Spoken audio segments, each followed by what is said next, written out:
हसन ने दयारे गैर छोड़ा अपने मुल्क के लिए, लेकिन अपने मुल्क में आके भी जब कामयाबी हासिल न की तो इस मुल्क को छोड़ा नहीं और कोशिश अपनी जारी रखे रहे। मैं बेसिकली जो मेरा ताल्लुक है वो ज़िला बहावलनगर चिश्तियाँ से मेरा ताल्लुक है, जो कि एक पसमानदा इलाका है। अगर सादी सी बात की जाए तो वहाँ पे गुर्बत की जो है वो बहुत ज़्यादा नीचे, लकीर से भी नीचे है वहाँ पे के जो हिसाब किताब है। ये तो 2010 की बात है। मैं जब सऊदी अरब के लिए रवाना हो गया, क्योंकि नौकरियां नहीं थी हमारे पाकिस्तान में, अभी भी नहीं है। लाखों लोग जो हैं वो बेरोजगार फिर रहे हैं। एक ड्राइवर की पोस्ट के लिए वहां पे गया था, तो वहां पे जाके जो हमारा कफील था उसका एक फूड चेन थी, बहुत बड़ा एक उनका बिजनेस था।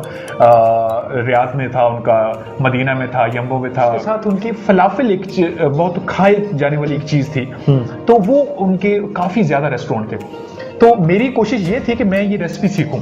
1,25,30,000 मेरी सैलरी बन रही थी मंथली, जो कि मैं अच्छी यानी कि मामला चला रहा था। लेकिन हुआ कुछ ऐसा कि मैंने वापस आने का सोचा, क्यों ना कि अपने पाकिस्तान में यही चीज जाके स्टार्ट की जाए। मैं अगर बताऊं आपको तो हिम्मत में रखूं तो मैं इंशाल्लाह, बल्कि हर बंदे को मैं ये चीज बताऊंगा कि अपनी आखिरी सांस तक जद्दोजहद आपने रखनी है, आप जरूर कामयाब हो जाए।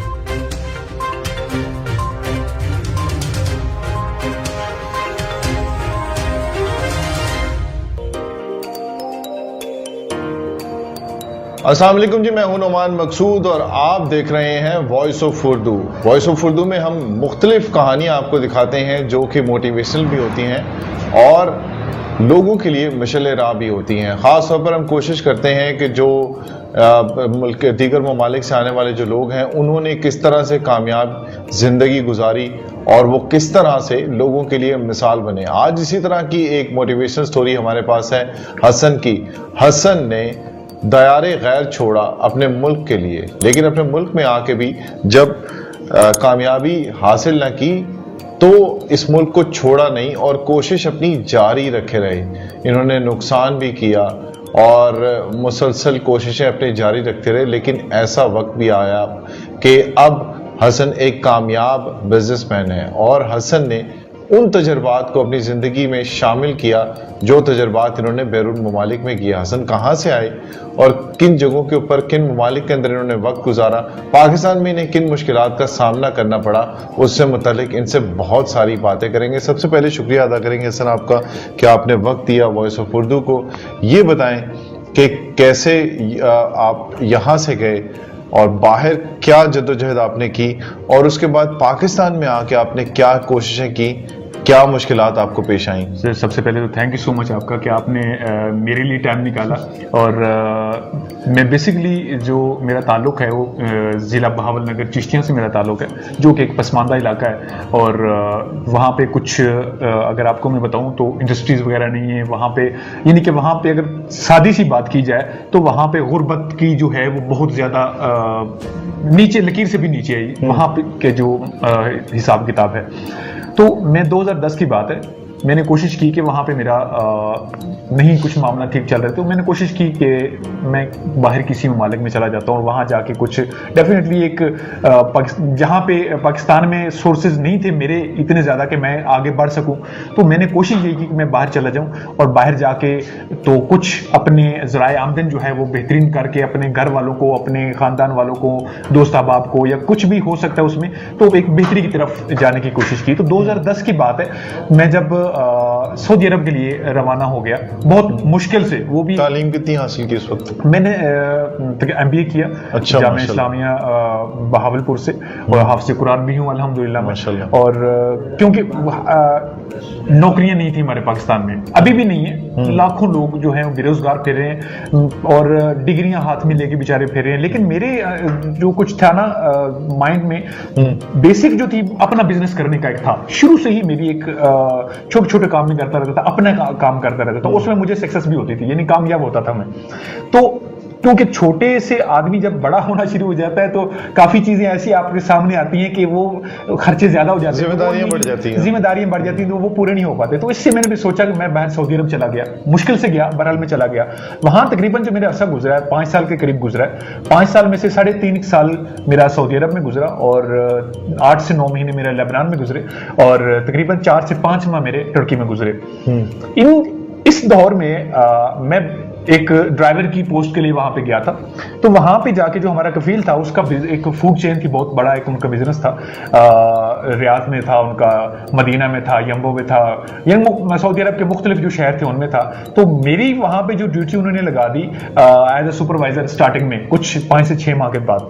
तो अल्हम्दुलिल्लाह स्किल ऐसे थे, कुछ अल्लाह ताला ने एजुकेशन भी थोड़ी सी दी हुई थी मुझे। मैं उन शामिल तो नहीं होता उन जो पढ़े लिखे लोग हैं, लेकिन छोटी सी जो मेरे अंदर कुछ स्किल और जो कुछ पढ़ा हुआ था मैंने, उसकी वजह से मैंने वहां पे एक सुपरवाइजर के तौर पे वहां पे स्टार्ट कर दिया मैंने अपने आप को उनके साथ। और कुछ ही अरसे बाद उनके जो एक नजदीक वाले लोग थे उनके अंदर में शुमार होना शुरू हो गया। एज ए मैनेजर की पोस्ट मुझे उन्होंने दे दी। अच्छा। तो उसमें यह था कि उनके जितने भी आउटलेट थे, ब्रोस्ट भी था उनका, और उसके ब्रोस्ट के साथ उनके फलाफल एक बहुत खाए जाने वाली एक चीज थी। तो वो उनके काफी ज्यादा रेस्टोरेंट थे। तो मेरी कोशिश ये थी कि मैं ये रेसिपी सीखूं, और क्योंकि उसमें जहां भी जाते थे इतना रश लगा होता था, ऊपर नीचे लोग और ले ही जा रहे हैं। मैंने पहली दफा देखा था, पहले तो मैं खाता ही नहीं था क्या चीज है। तो 1-2 दफा जब मैंने खाया तो वो इतना मुझे टेस्टी लगा, इतना हेल्दी था, इतना वो हाजमे में बेहतरीन था। वैसे वहां पे जो रोटी होती है वो खाने के काबिल नहीं होती है, अपनी बनाएंगे तो ठीक है, अदरवाइज नहीं। तो वो जो फलाफल एक था ना रैप टाइप, वो इतना पसंद आया मुझे कि मैं बहुत एक्साइटेड हुआ। अच्छा, उसके बाद उनके लेबनान में भी रेस्टोरेंट थे, टर्की में भी उनके रेस्टोरेंट थे, और यही फलाफल ज्यादातर वो चला रहे थे। लेबनान और टर्की में उनका रोस्ट नहीं था, फलाफिल थे उनके, और छोटे छोटे सेटअप थे, इतने बड़े नहीं थे, 1 दुकान 2 दुकान, यानी कि छोटे छोटे सेटअप थे उनके। अच्छा। तो वो मुझे अपने साथ लेबनान भी लेके गए, और वहां पे मुझे उन्होंने 8 से 10 माह वहां पे छोड़ा कि आप यहाँ पे भी थोड़ा यानी कि जो भी मामलात हैं इनको देखें। उसके बाद मुझे टर्की भी लेके गए। इस दौरान मेरे तकरीबन 5 साल गुजर चुके थे, और 2 साल के बाद मैं पाकिस्तान जब आया था तो मैं यही चाह रहा था कि वहीं ठीक हूं मैं, पाकिस्तान में कुछ नहीं ऐसा। मेरी कोशिश वहां पे यही थी कि मैं वहीं पे सेट रहूं, और अच्छा खासा लाख से 1,25,30,000 मेरी सैलरी बन रही थी मंथली, जो कि मैं अच्छी यानी कि मामला चला रहा था। लेकिन हुआ कुछ ऐसा कि मैंने वापस आने का सोचा, क्यों ना कि अपने पाकिस्तान में यही चीज जाके स्टार्ट की जाए। अच्छा, वहां पे जब वापस आया मैं, तो वो चीज के लिए जो मेरा एक माइंडसेट था वो तकरीबन 20 से 25 लाख के करीब एक सेटअप बनना था, जिस तरीके में अच्छा एक बनाना चाह रहा था, जिसमें ब्रोस्ट भी शामिल और बाकी चीजें भी शामिल। लेकिन उसमें मैंने कहा कुछ थोड़ा सा ब्रेक लगा के आराम से उसको एक तरीके से करेंगे। अच्छा, कुछ ऐसा तो मैंने घर गुजारने के बाद मेरे माइंड में एक आइडिया और आया कि मैं कुछ वीजों का काम भी स्टार्ट कर दूं। रिक्रूटमेंट एजेंसी का मैंने लाइसेंस लिया, वहां पे मैंने तकरीबन कुछ 6 माह से 8 माह के करीब मैंने काम किया। उस काम में मुझे 15 लाख के करीब मेरे पास मौजूद थे, जो कि मैं इन्वेस्ट करके अपने कुछ यानी कि लाइसेंस वगैरह हासिल किया, बाकी कुछ मामला किया, ऑफिस वगैरह को रेनोवेशन, यानी कि मेरे को 8 से 10 लाख मैंने लगे। अच्छा, हुआ कुछ यूं कि मैं बिजनेस वो भी मेरा अच्छा शुरू हो गया, चल गया। सही है। मुझे उसमें लॉस हुआ तकरीबन 20 से 25 लाख के करीब। मेरे कुछ बंदे थे, 2015 में आपने शायद सुना होगा कि मक्का में एक क्रेन का इंसिडेंट हुआ था मक्का में। उसमें मेरे बिन लादेन के कुछ बंदे थे, वो तकरीबन 22 के करीब बंदे थे, जिनमें 12 से 14 लोग जो थे वापस आ गए थे। दुबई के 3 से 4 बंदे उधर से वापस आ गए थे मेरे। वो क्यों वापस आ गए थे? बिन लादेन कंपनी पे को बैन हो गया था, उसके वीजे थे उनके, और उन्होंने एंट्री लेनी बंद कर दी कि अब हम एक कंपनी जब बंद होगी, बिल्कुल ही बैन हो गई है, तो उसके ऊपर एंट्री ही नहीं उन्होंने करने दी उनकी। तो वो लोग जब वापस आए तो उनको कुछ पैसे वापस करके हुआ ये कि वो 15 लाख जो मेरी जेब में एक किस्म के पड़े हुए थे, उसमें माइनस चला गया में 10 लाख, यानी कि मकरूज हो गया। अच्छा। मैंने उसको क्लोज कर दिया उस सेटअप को, और अब सोच ये शुरू कर दी कि मैंने वो कर्ज भी देना है, और कर्ज के अलावा मैंने घर को भी चलाना है। शादीशुदा था मैं, एक बच्चा भी था मेरा। तो उस दौरान मेरे पास कोई ऐसा नहीं था प्लेटफॉर्म जिसके ऊपर मैं चल सकूं। बजाय एक चीज थी कि मैं नौकरी करूं कहीं जाके। मैंने काफी स्ट्रगल की, नौकरी 20 से 25 हजार खींच के लगाओ तो 30,000। एक मुझे मार्केटिंग का काम मिला जो कि 2017 के करीब था। मार्केटिंग का काम में यह था कि मेहनत थी काफी ज्यादा, लेकिन उसमें यह था कि 40 से 45 हजार में मंथली बना रहा था। लेकिन उसमें यह था कि मैं उस 40-45 हजार में भी खुश नहीं था, मेरी भागदौड़ बहुत ज्यादा खुश नहीं था। तो एक बहुत अजीब सी सिचुएशन होगी जब आपको लॉस भी हो गया होगा, फिर आपकी साथ में आगे जॉब भी कोई नहीं है, बिजनेस के लिए और वापसी का भी कोई रास्ता नहीं था। जी, वापसी के लिए भी रास्ता था, लेकिन मैं जाना नहीं चाह रहा था। था, क्योंकि अच्छा। वहां पे और एक घर वालों से दूर और बाकी काफी सारे मामला थे कि मैं वापस रिटर्न नहीं होना चाह रहा था। कोशिश की मैंने अपना एक काम करने की, मैंने कहा वही जो एक मेरे पास स्किल था उसको मैं यूज करूं और मैं अपना काम स्टार्ट करूं। सबसे बड़ी मुझे मुश्किल पेश उस वक्त आई कि जो एक मेरे माइंड में मैंने एक थीम बनाया हुआ था कि मैंने 20 से 25 लाख में एक मुकम्मल सेटअप तैयार करना है। मेरे पास उस वक्त 20-25 हज़ार भी नहीं थे, 20-25 लाख और 20-25 हज़ार भी नहीं थे। अच्छा, उसके मेरे पास एक लैपटॉप था जो कि मुझे कफील ने गिफ्ट किया हुआ था। वहां पे उनके जो मामला थे, मुकम्मल एंट्रीज और बाकी जो जरी बात है काम के दौरान जो इस्तेमाल होते थे, तो उस लैपटॉप मुझे आते हुए उन्होंने गिफ्ट के तौर पे दे दिया कि आप ये लेके जाएं। अच्छा। वो काफी महंगा था और सीन उसका ये बना कि मैंने ये सोच लिया कि मैंने अपना काम स्टार्ट करना है। अपना काम किस तरह स्टार्ट करना है, पैसे जेब में है नहीं। मैंने वो लैपटॉप अपना सेल कर दिया। वो 70,000 का सेल हुआ, 70,000 का। अच्छा, उसमें सेल के बाद मेरे पास 70,000 तो आ गए। अब मेरे पास जगह नहीं थी कि मैंने किस जगह पे मैंने स्टार्ट करना है। अब उस 70,000 में से 1 रुपया भी मैंने खर्च करना चाह रहा था। मैंने क्रीम जो है, जो एक हमारी पाकिस्तान की एक, बल्कि दुनिया में भी चल रही है, ये मैंने अपनी बाइक थी मेरे पास, मैंने ये स्टार्ट कर दी। अच्छा, बाइक चलानी शुरू कर दी? बाइक चलानी शुरू कर दी। पीछे इसका जो मकसद था मेरा वो ये था कि मैं जगह ढूंढ रहा था। उसमें मुझे अर्निंग भी होती थी, 300-400-500 मुझे बच भी जाता था, तेल भी निकल जाता था मेरा। और बेसिक जहां पे जाता था मैं पॉइंट ढूंढ रहा था कि मैंने काम स्टार्ट कहां पे करना है। सही है। तो मेरा तकरीबन 25 दिन से महीना, 1.5 महीना तकरीबन मेरा इसी भाग दौड़ में लग गया। पूरे पिंडी इस्लामाबाद को मैंने एक किस्म का जो छानना होता है ना, मैंने अच्छे तरीके से इसको देखा। तो ये हॉस्टल सिटी जहां पे अभी मैं अल्हम्दुलिल्लाह हूं, पिछले 3 साल से, 2018 के लास्ट में मैंने स्टार्ट किया, तो 3 साल से मैं यहाँ पे बैठा हूं। तो ये जगह मुझे बहुत पसंद आई। मैं कोशिश मेरी होती, मैं हिम्मत नहीं हारता। आखिरी सांस तक भी मेरे अगर हिम्मत, मैं अगर बताऊं आपको तो हिम्मत में रखूं तो मैं इंशाल्लाह, बल्कि हर बंदे को मैं एक ये चीज बताऊंगा कि अपनी आखिरी सांस तक जद्दोजहद आपने रखनी है, आप जरूर कामयाब हो जाए। मैं ये समझता हूं बिजनेस कामयाब करने के लिए आपको पैसा नहीं चाहिए, आपको सिर्फ और सिर्फ जगह चाहिए, सिर्फ और सिर्फ जगह चाहिए, सिर्फ और सिर्फ जगह चाहिए आपके खड़े होने के लिए। आप इधर उधर से चीजें उधार भी लेके स्टार्ट कर देंगे, जगह आपके पास ठीक है, आप कामयाब है। बिल्कुल। आप गलत चीज जगह पे जाके काम स्टार्ट कर देंगे, करोड़ों रुपए लगा देंगे, लक की बात है, अगर आपके पास लक आपका साथ दिया तो कामयाब होगा, अदरवाइज वो फ्लॉप हो सकता है। बिल्कुल ऐसे ही है। तो फिर आपने काउंटर लिया, और काउंटर कितने का खरीदा? सर इसमें मेरे पास 70,000 थे टोटल। उसमें मैंने काउंटर लिया, कुछ मशीनरी थी वो ली। मैंने स्टार्ट किया, 35,000 का मेरा काउंटर बना।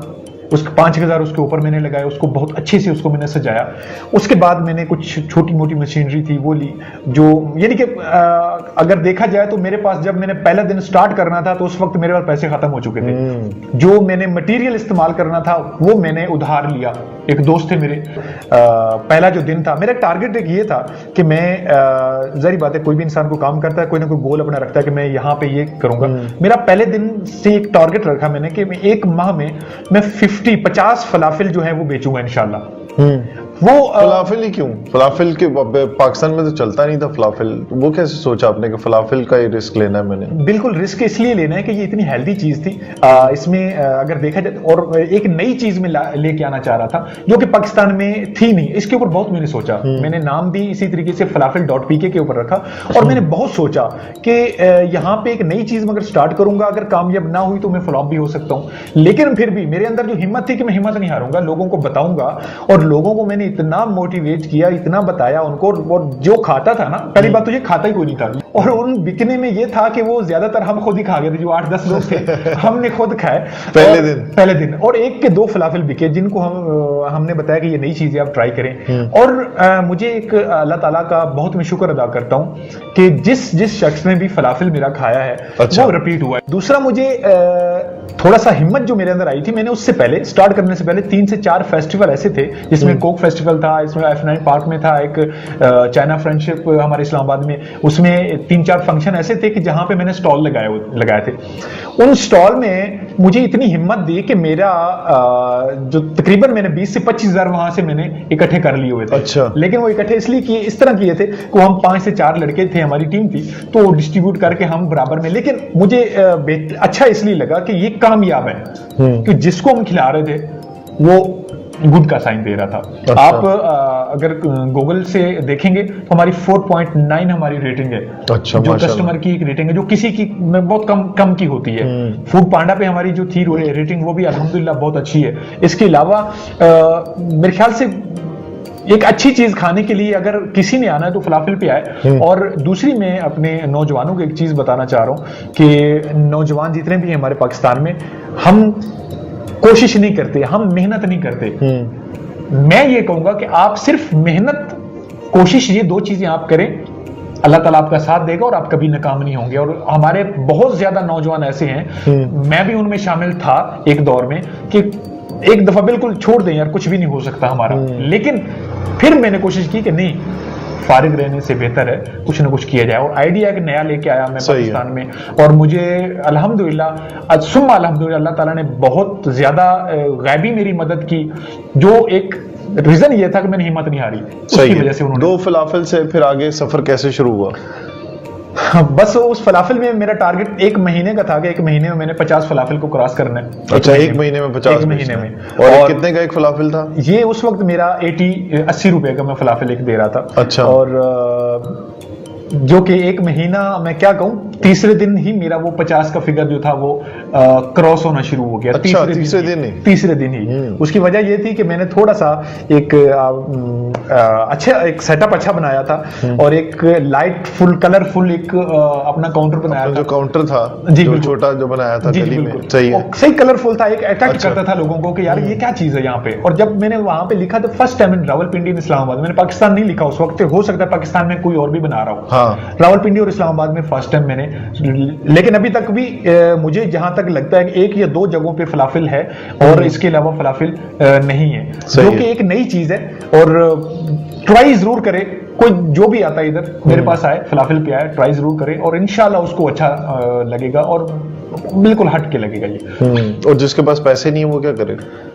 सर, इसके लिए भी बहुत एक अच्छी हमने एक स्टार्टस हमने लिया हुआ है, बहुत अच्छा। जिसके पास पैसे नहीं है वो यहाँ से आके फ्री में अपनी मर्जी का, कोशिश हमारी ये होती है कि उसकी मर्जी का खाना उसको। अच्छा। नहीं तो हमारा जो फलाफिल स्पेशलिटी हमारी कोशिश ये होती है कि हम उसको फलाफिल खिला के भेजें, उसको पानी पूछें और उसको अपने साथ बिठा के खिलाएं। मैंने तो मजाक से ही कहा वैसे, लेकिन अभी पता चल गया कि फ्री में भी खिलाते हैं, और मुस्तहिक लोगों के लिए मेरा ख्याल है आप लोगों ने रखा हुआ होगा। जी बिल्कुल, हमारी मुस्तहिक अफराद के लिए हमारा खाना, हमने ये नहीं लिखा कि हमने ये चीज देनी है, हमारा खाना फ्री है, यानी कि वो कुछ भी अगर खाना चाहेगा, हमारी कोशिश ये होगी उसकी मर्जी के मुताबिक उसको हम खाना दें, जो कि एक पैसे जिसके बंदे की जेब में है, जो वो पसंद करता है, उसका दिल कर रहा होता है कि मैंने ये चीज खानी है, फलाफिल खाना है, बर्गर खाना है, शवारमा खाना है, या हमने जिंगर खाना है, हमने पिज्जा खाना है। ये अल्हम्दुलिल्लाह हमारे मेन्यू में ये सारी चीजें ऐड हो चुकी हैं अब, जो कि सिर्फ एक फलाफिल से सफर शुरू हुआ था, अब अल्हम्दुलिल्लाह 64 आइटम हमारे पास हैं जो कि अवेलेबल हैं। 64, जिसमें आपके फ्रूट चाट, चना चाट, यानी कि एवरीथिंग, यानी देसी खाना हो, इटालियन खाना हो, लेबनीज खाना हो, किसी भी किस्म का आपने खाना खाना, उनके मेन्यू में जितने भी 65 आइटम्स इन्होंने बताए हैं, वो कोई भी मुस्तहिक या कोई जो मतलब इनकी भी सोच है कि कोई भूखा ना सोए। और ये बहुत अच्छी सोच है कि आपके मेन्यू के अंदर जो चीजें, आपके और मुझ जैसे जो लोग हैं वो बहुत ज्यादा मतलब कोशिश तो करते हैं, लेकिन इतना ज्यादा नहीं कर सकते जितना हसन ने सोचा कि इनके मेन्यू में जो भी चीज है, अगर कोई खाना चाहता है, उसका दिल करता है खाने को और वो मुस्तहिक है, तो वो यहाँ इज्जत के साथ बैठ के खा सकता है। और जिस तरह से इन्होंने सेटअप बनाया है वो भी आप देख रहे होंगे कि कितने छोटे से लेवल से काम शुरू किया और कितने बड़े लेवल तक आ गए, लेकिन इन्होंने अपने दिल से उन लोगों का दर्द खत्म नहीं किया जो लोग मुस्तहिक आते हैं इनके पास खाना खाने के लिए और उनके पास पैसे नहीं होते, उनको भी ये खिलाते हैं। ये बताएं हसन कि पहले जब आपने शुरू किया, जैसे आपने बताया कि मेरे 2 बिके थे, तो वक्त के साथ साथ कितनी तब्दीली आई और कितनी सेल आपकी हो चुकी है, और उस वक्त कितनी सेल हुआ करती थी? मैंने जब स्टार्टिंग की तो मेरा, जैसे बताया कि पहले दो फलाफल थे, यानी कि 160 रुपए मेरे पहले दिन की सेल थी। और घर में जब पहुंचा तो बच्चों को जब मैंने बताया तो वो उन्होंने ये नहीं कहा कि ये कैसे, ये क्या हुआ है, उन्होंने कहा कोई बात नहीं, पहला दिन था, आप खैरियत से आ गए हैं, सामान सारा अच्छा मेरी पहले दिन से ना, मजे की एक बात बताऊं, मेरा अभी तक भी यही चल रहा है कि मेरा जो सामान बचता है ना, मैं उसको सेव नहीं करता हूं, मैं उसको रखता नहीं हूं, मैं उसको बांट देता हूं। अच्छा, सारा सामान सही है जी। मैं अभी हम इफ्तार भी कर रहे हैं, इफ्तार भी लगा रहे हैं। इफ्तार के टाइम पे हमारा जो सेल होती है वो तो हो जाती है। उसके बाद अगर हमारे 3 से 4 दर्जन भी चीजें बची हुई हैं तो वो हमने सारी बांटनी है। हमने मस्जिद के आगे, हमारे साथ मस्जिद है, कोशिश करते हैं हम ट्रे लेके वहां चले जाते हैं, वहां जाके दे देते हैं। हमारे यहाँ पे जो गार्ड्स वगैरह या बाकी कुछ हैं, कोशिश हमारी ये होती है कि जो चीज बची हुई है वो हम रखते नहीं है, हम उसको डिस्ट्रीब्यूट कर देते हैं, हम उसको बांट देते हैं। बहुत अच्छी बात है ये तो ये बताएं कि अभी आपने क्या सिलसिला, अब मैंने जैसे आपसे पूछा था एक छोटा सा सवाल कि पहले आपकी सेल क्या हुआ करती थी जब आपने स्टार्ट लिया, और अब आप क्या देख रहे हैं, और कितनी सेल हो जाती है दिन की, और कितनी अचीवमेंट्स आप समझते हैं कि आप अचीव कर गए इन चीज़ों को? शुरू में तो बहुत मसाइल थे, क्योंकि 6 माह जो मुझे लगे, एक तो टारगेट मेरा वो अचीव हो चुका था, लेकिन उसके बाद मुझे जो एक सबसे पहले मुश्किल पेश आ रही थी उसमें ये था कि मेरी मार्केटिंग जो थी वो नहीं थी। जाहिर है एक छोटे से काउंटर से कैसे मार्केटिंग हो सकती है? तो उस मार्केटिंग का एक सबसे जो एक मुझे अगर कहें लॉस में नहीं उसको कहूंगा, मेरी वो मार्केटिंग में शामिल आ गया। तो मैंने 50% ऑफ आधे घंटे के लिए रख दिया। अच्छा, 4 से 4:30 के दरमियान मैंने 50% ऑफ रखा, और अल्हम्दुलिल्लाह उस 50% में सारी सेल मेरी उसी में हो जाती थी। यानी कि मेरी सारी कवरिंग हो जाती थी। बाकी जो टाइम था वो मैं सुकून से बैठ के सुकून से तो नहीं बैठता था, यानी कि हल्की फुल्की मेरी चलती रहती थी। लेकिन वो जो टाइम होता था वो लाइन ऐसे लगती थी कि कम से कम 25 से 30 लोग इंतजार कर रहे होते थे मेरे। और हाँ, एक 4 बजे मैंने आना होता था, उसी 4 बजे के टाइम, और रात 10 बजे मैंने चले जाना था। ये मेरी टाइमिंग थी। और उस 4 से 4:30 के दरमियान मेरी टोटल सेल, और आधा घंटा भी लोगों ने इंतजार किया, घंटा भी लोगों ने इंतजार किया। हाँ। और उस ऑफर भी उनको मिली, और ऑफर के साथ साथ जो एक 50% वाला जो ऑफ था वो भी उन्होंने हासिल की, और उसके साथ मेरा हौसला भी बुलंद किया, मजीद बुलंद किया। कोई मुझ जैसा आदमी लेट आके खड़ा हो जाए तो वो उसको कैसे डील करते थे? हम उसको 4:30 से ऊपर हो गया, 1 मिनट ऊपर हो गया टाइम, या 5 मिनट ऊपर हो गया। कोशिश हमारी यही रहती थी कि 4:30 तक ही उनको यानी कि एंटरटेन करें। हाँ जी। लेकिन अगर कुछ एक भाई यार मैं लेट हो गया हूँ 5-7 मिनट 10 मिनट, तो हम उसको भी कहते ठीक है, आप भी शामिल हो गए। दूसरी आपकी बात सेल वाली, सेल हमारी स्टार्टिंग में मेरी 50% जो मैं लगा रहा था वो एक मेरा समझो कि मार्केटिंग में मेरा जा रहा था। लेकिन मुझे जो डेली का सेल अगर महीने का अगर हम लगाएं तो मुझे डेली का जो था तकरीबन 3500 से 4000 मेरी ये सेल थी। अच्छा। उस टाइम पे यानी 1 लाख से 1,20,000 30,000 जो है ये वो सेल होती थी 1 महीने की स्टार्टिंग में। ठीक है। 6 माह के बाद काउंटर में, छोटे से काउंटर से, छोटा जो काउंटर था, यानी कि लाख से प्लस में हो गया था। 6 माह के लिए मैं वहां था जहां पे मैंने काउंटर लगाया, तो वो जगह मुझे कम पड़ना शुरू हो गई। अच्छा। बिल्कुल 6 माह के बाद मैंने सोचा कि मैं अब इसको बड़ा करना चाह रहा हूं। और उस 6 माह में यही था मेरे पास, ये जो सेटअप जिसमें हम बैठे हुए हैं, ये एक बहुत अजीब सूरत हाल है। मैंने किस तरीके से इसको लिया, वो एक कुछ टेक्निक होती है आपके अंदर, स्किल्स कुछ ऐसे होते हैं कि आपने एक बड़ा सेटअप लेना तो किस तरीके से लेना, तो वो मैंने कुछ इस्तेमाल किए, और अल्हम्दुलिल्लाह एक अच्छे सेटअप में आके मेरी अभी भी ऑफर वही चल रही है। और अभी जो सेल मेरी मंथली जो सेल जा रही है वो तकरीबन 15 से 16 के दरमियान मेरी 15-16 लाख माशाल्लाह, 15 से 16 लाख जी। तो अभी कितने लोग आपके साथ काम कर रहे हैं जिनके रोजगार का जरिया बने आप? हमारी जो टीम है वो 8 बंदों के ऊपर मुश्तमिल है, और उन 8 बंदों में मेरे 2 शेफ हैं, 2 राइडर हैं, और एक टेबल मैन है, और एक मैं हूं उनमें शामिल, और एक बंदा हमारे पास स्पेयर होता है जो कि उस टीम में शामिल है। और हम कोशिश, हमारी कोरोना में थोड़े से मसाइल आए हुए हैं। हमारा रेस्टोरेंट कुछ पिछले कोरोना के जो बिल्कुल लॉकडाउन था उसमें बंद भी रहा है। अभी भी हम टेक अवे सिर्फ कर रहे हैं और इसमें डाइनिंग नहीं कर रहे। और लेकिन अल्हम्दुलिल्लाह सुम्मा अल्हम्दुलिल्लाह हमारी सेल एक अच्छी एक पीक के ऊपर हमारी माशाल्लाह। अब आप देखें कि एक छोटे से काउंटर से falafel.pk ने काम शुरू किया, और आज इतना बड़ा सेटअप है कि 8 से 10 लोग इनके साथ अपना रोजगार जो है वो कमा रहे हैं। और इन हालात के बावजूद भी हसन का कारोबार इतना बेहतर तरीके से चल रहा है कि वो अपने जो फलाफल है उसको इतने अच्छे तरीके से उन्होंने इंट्रोड्यूस कराया कि लोग अब इनका फलाफल खाना चाहते हैं। और कितने अच्छे आइडियाज इनके पास थे, इन्होंने हिम्मत नहीं हारी, और उन आइडियाज को जब इन्होंने इम्प्लीमेंट किया तो आप देख रहे हैं कि कितने बड़े सेटअप जो है वो कामयाबी के साथ चला रहे हैं ये, और लोगों को बाकायदा ऑफर भी की जाती है इनकी तरफ से कि अगर कोई ये काम करना चाहता है इनके साथ मिलके तो वो आए और इनकी टीम में शामिल हो, और अपना कारोबार करने के लिए भी हसन उनको पूरे तरीके से सपोर्ट करते हैं। एक छोटे से ठिए से कितने बड़े सेटअप तक आए ये आपने देखा, और कितनी कामयाब लाइफ अपनी गुजार रहे हैं, और किस तरह से इन्होंने अपने बिजनेस को परवान चढ़ाया है कि फलाफल.pk अब पूरे इस्लामाबाद को जो है वो फलाफल दे रहा है, और इनका ये दावा है कि इन जैसा फलाफल कोई नहीं बना सकता। आप भी अगर इनसे कुछ पूछना चाहते हो, अपने कारोबार को बढ़ाना चाहते हो, किसी भी मुल्क के अंदर, किसी भी शहर के अंदर अगर इनके साथ मिलकर काम करना चाहते हो, तो वॉइस ऑफ उर्दू के प्लेटफॉर्म आपको इनसे मिलाने के लिए पूरी कोशिश करेगा।